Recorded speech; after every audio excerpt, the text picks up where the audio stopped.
அனைவருக்கும் வணக்கம். ஆலயங்கள் இந்த ரதோற்சவத்திலே இந்த தேரினுடைய அமைப்பு பொதுவாக இது 5 வகையிலே எண்கோண வடிவத்திலே திராவிடம், சதுர வடிவத்திலே நாகரம், வட்ட வடிவத்திலே வேச்சரம், அதேபோல் அறுகோண வடிவத்திலே அந்திரம், குதிரை தாளம் போன்ற வடிவத்திலே அமைந்திருப்பது கஜப்பிருஷ்டம் என்று 5 வகையாக இந்த தேரை பிரித்து கொள்வார்கள்.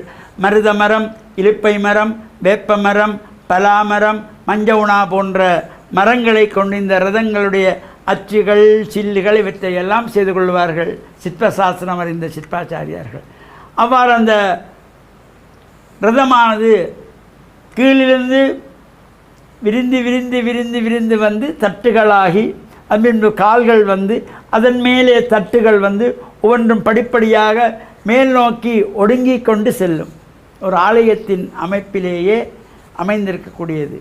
அவ்வாறான அந்த ரதத்திலே பூட்டப்படுகின்ற சக்கரங்கள் சந்திர சூரியர்களாகவும், 14 உலகங்கள் அங்கே தட்டுகளாகவும், ஆகாயம் ஆசனமாகவும், இவ்வாறு சிறப்போடு இந்த உபவேதங்கள் உபனிஷதங்கள் எல்லாம் ஒலிக்கின்ற மணிகளாகவும், வாயுக்கள் படிகளாகவும், ரிக்வேதம், யசுர்வேதம், சாமவேதம், அதர்வணவேதம் என்கின்ற 4 வேதங்களும் 4 குதிரைகளாக, மேருமலை வில்லாக, பாசுகி பாம்பு நானாக, விஷ்ணு அம்பாக, அக்னி அந்த அம்பினுடைய நுனியாக, பிரம்மா சாரதியாக, இந்த பெரும் தத்துவத்தை விளக்குகின்ற வகையிலே இந்த ரதோற்சவம், இவ்வாறான ரதோற்சவங்களிலே கலந்து கொள்ளுகின்ற நாம் இறையருளையெல்லாம் பூர்ணமாக பெறுகின்ற வகையிலே உள்ளம் சுத்தமாக இருக்க வேண்டும், உடல் சுத்தமாக இருக்க வேண்டும், ஆடை தூய்மையாக இருக்க வேண்டும்.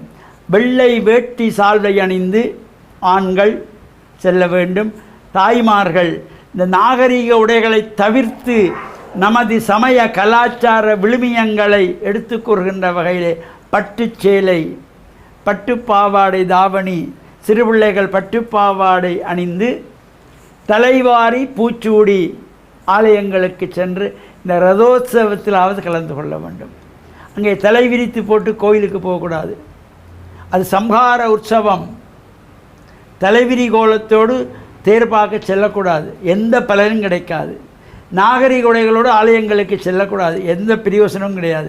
ஆள் பாதி ஆடை பாதி என்பார்கள். அந்த வகையிலே இந்த தேருக்கு செல்லுகின்றவர்கள் ஒவ்வொரு தேங்காய் எடுத்து சென்று உங்கள் மனதிலே இருக்கின்ற கஷ்டங்கள், துன்பங்கள், சங்கடங்கள் எல்லாம் நினைத்து தேருக்கு முன்னே சிதற அடியுங்கள். அல்லது தேர் வீதி வருகின்ற பொழுது, அது வருகின்ற பொழுது அந்த வீதிகளிலே உங்கள் வீடுகள் அமைந்திருந்தால் வாசலிலே உடையுங்கள். நீங்கள் 100 தேங்காய், 50 தேங்காய், 15 தேங்காய் உடைக்கணுங்க. ஒரு தேங்காயாவது நல்ல மனதோடு நீங்கள் இறைவனை பிரார்த்தனை செய்து உடைத்தால் எல்லா விதமான சங்கடங்களும் நீங்கி இறையருள் பூர்ணமாக கிடைத்து வாழ்வில் உயர்வுகள் பெற்று பேரானந்த பெருவாழ் வாழ வேண்டும் என்று சர்வதேச இந்து மத குருவிடத்தின் சார்பில் அனைவருக்கும் நல்ல ஆசிகளை கூறிக்கொள்கிறோம். வணக்கம். ஓம் சுவாமியே சரணமையப்பா.